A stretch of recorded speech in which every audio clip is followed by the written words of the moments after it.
திருவள்ளூர் நாடாளுமன்ற உறுப்பினர் திரு சசிகாந்த் செந்தில் அவர்கள் மக்களுக்கு தேவையான மக்களுடைய நலன் சார்ந்த, குறிப்பாக படிக்கிற மாணவர்களுடைய நலன் சார்ந்த ஒரு முக்கியமான பிரச்சனையை கையில் எடுத்திருக்கிறார். நமது மாநிலத்திற்கு வரவேண்டிய கல்வி நிதி வராமல் இருக்கிறது. அரசியல் காரணங்களுக்காக மோடி அரசாங்கம் இதை நிறுத்தி வைத்திருக்கிறார்கள். இது ஒரு ஃபெடரல் செட்டப். மத்திய அரசு மட்டுமே இந்த தேசத்தை ஆளவில்லை, மாநில அரசும் சேர்ந்துதான் ஆளுகிறது. கூட்டாட்சி தத்துவம் என்பது சம அதிகாரமுடையது. ஆனால் அந்த அதிகாரத்தை நீங்கள் மீறுகிறீர்கள். தமிழகத்திற்கு வரவேண்டிய நிதியை தடுக்கிறீர்கள்.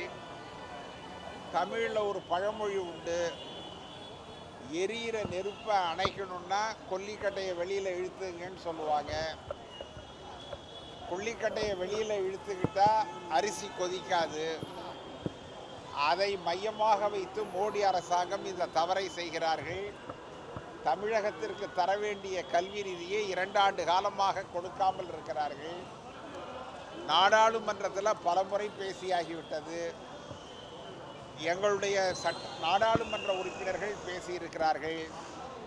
திராவிட முன்னேற்ற கழகத்தினுடைய நாடாளுமன்ற உறுப்பினர்கள் பேசியிருக்கிறார்கள். முதலமைச்சர் பல முக்கியமான கூட்டங்களிலே இதை சொல்லியிருக்கிறார். ஆனால் இவ்வளவு இருந்தும் நம்முடைய நலன் புறக்கணிக்கப்படுகிறது, நம்முடைய உரிமை மீறப்படுகிறது. எனவே அந்த கோபத்தில்தான் இன்றைக்கு சசிகாந்த் செந்தில் அவர்கள் இந்த உண்ணாநிலையை ஆரம்பித்திருக்கிறார்கள். இன்றோடு 4வது நாள். அவர் உடல்நிலை மோசமடைந்திருக்கிறது, மிகவும் சோர்வாக இருக்கிறார். நான் சென்ற நேரத்தில்தான் தலைவர் ராகுல் காந்தி அவரோடு தொலைபேசியில் பேசினார்.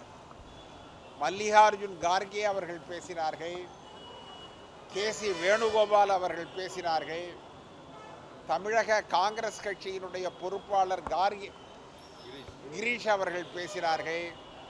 பலரும் அவரிடம் பேசி, உங்களுடைய முயற்சி பாராட்டத்தக்கது, ஆனாலும் இதற்கு மேல் இதை நீடிக்க வேண்டாம், நீங்கள் தயவு செய்து உங்களுடைய போராட்டத்தை பின்வாங்கிக் கொள்ளுங்கள் என்று அவர்கள் கேட்டிருக்கிறார்கள்.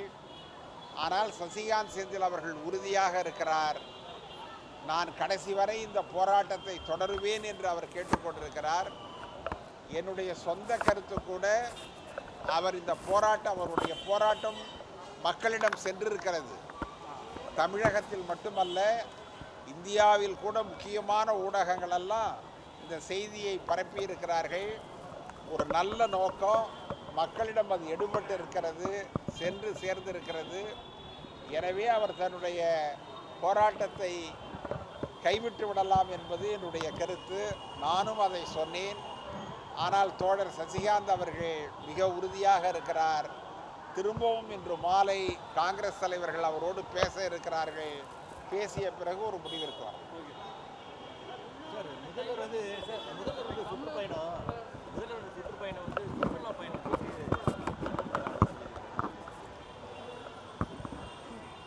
எல்லா நல்ல நோக்கங்களையும் கொச்சைப்படுத்துகிறவர்கள் உண்டு.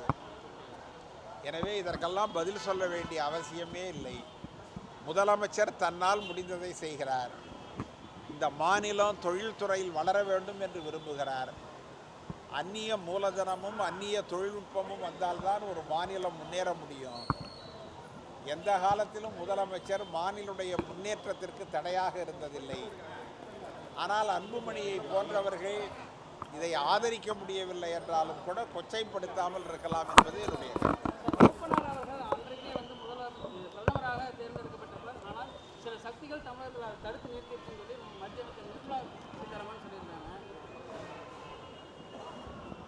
நிர்மலா சீதாராமனோ பாரதிய ஜனதா கட்சியோ தலைவர் மூப்பனாரை பற்றி பேசுவதற்கு எந்த அருகதையும் இல்லாதவர்கள். அவர்கள் இதை பற்றி பேச வேண்டிய அவசியம் இல்லை.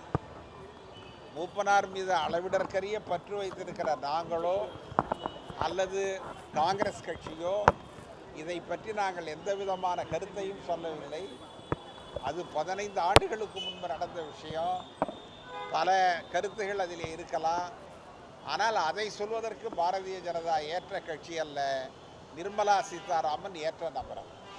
ஆர்எஸ்எஸ்னுடைய கட்டுப்பாட்டில் தான் அதிமுக இருப்பதில் என்ன தவறுன்றது மத்திய அமைச்சர் எல்முருகன் வந்து பேசியிருக்காரு. ஆர்எஸ்எஸ்ஸின் கட்டுப்பாட்டில் இல்லை.